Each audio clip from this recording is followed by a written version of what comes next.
In the heart of winter, when the world lay shrouded in a blanket of white, the call came, cold and foreboding, like a specter from a forgotten past. Arthur Lockwood, a name scarcely remembered by Dr. Alex Lockwood, was dead. This uncle, a ghost from a foggy childhood funeral, had left behind more than memories. He had bequeathed his entire estate. As the last living relative, Alex was thrust into a world he did not understand, inheriting Lockwood House, sprawling manor perched precariously upon the jagged cliffs of the Maine coast. It was a place steeped in history, its walls whispering secrets of the past, and bearing the weight of an ominous duty that felt foreign to Alex, a man of science and reason. In the dusty office of Crestwood, the family lawyer, the air was thick with musty books and unspoken words.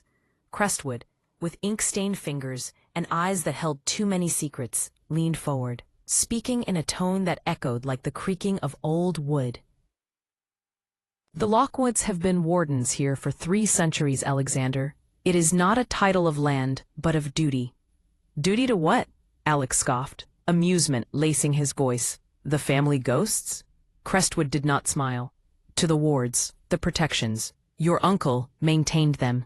Now it falls to you." He placed a heavy iron key and a leather-bound journal in front of Alex.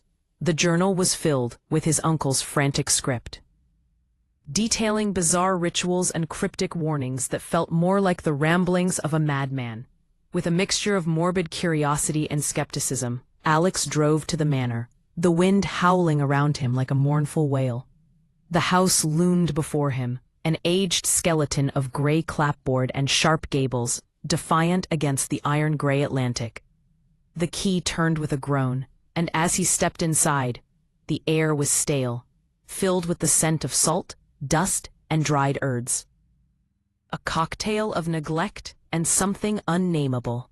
It was within those walls that he first encountered the wards, intricate patterns of iron nails hammered into door frames, bowls of salt on every windowsill, and withered herbs tied with red string hanging like forgotten charms from the beams.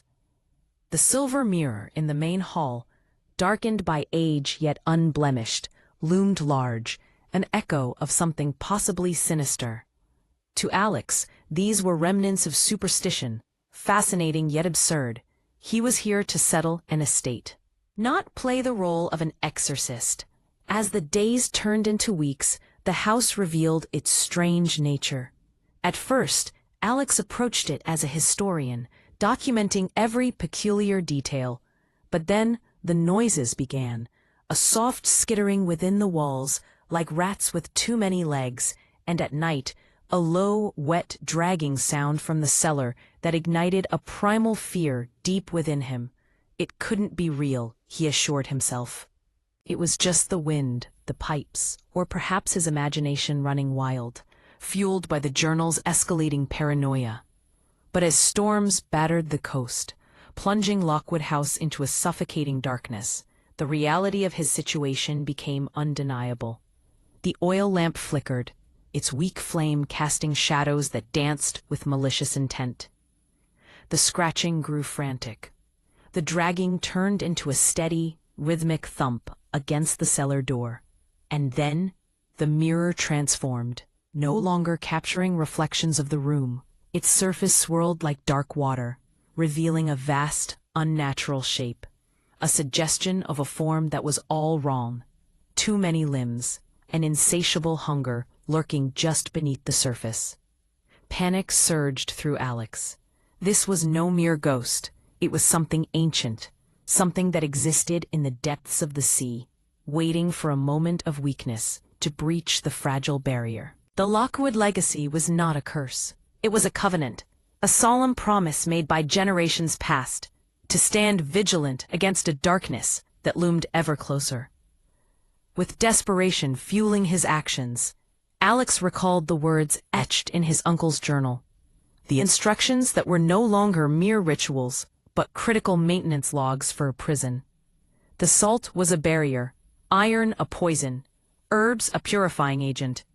And as the thumping grew louder, the door splintering under the pressure of whatever lay beyond, he understood the true weight of his inheritance. In a moment of sheer instinct, Alex gathered salt and herbs, reinforcing the wards with trembling hands. But just as he felt a momentary relief, the journal revealed its final horrifying truth, a desperate plea for blood, the warden's blood, to seal the breach when the darkness struck.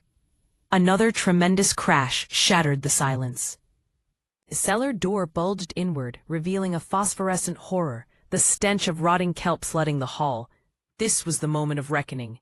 Gripping the iron key, Alex drew it across his palm, the pain sharp and real, a visceral reminder of his humanity. As the door exploded inward, he slammed his bloodied hand against the ancient ward, invoking a power he had only begun to comprehend. A great, silent bell tolled within the house, a blinding light erupting from the wards, casting away the darkness. The creature shrieked, a soundless tear in the fabric of reality, and recoiled, fading into the shadows, as the door reassembled itself, sealing shut once more. Sliding to the floor, Alex clutched his bleeding hand, trembling in the aftermath. The house was silent now, the storm outside dissipating into the distance. He had faced the darkness and survived, but the burden of duty weighed heavily upon him. He was forever changed, the rational historian replaced by the warden, destined to maintain the protective wards and chronicling his own entries in the journal. Each night, as the world outside settled into quietude, Alex stood before the silver mirror, peering into its depths, haunted by the knowledge that the thing outside still lingered, a patient hunger, waiting for the day he might falter. A Lockwood would fail. It was a certainty he could not escape. And as the guardian of this threshold, he remained trapped in a house that was both his inheritance and his tomb, forever listening for the skittering in the walls and the distant thumping at the cellar door, knowing the darkness would never truly fade.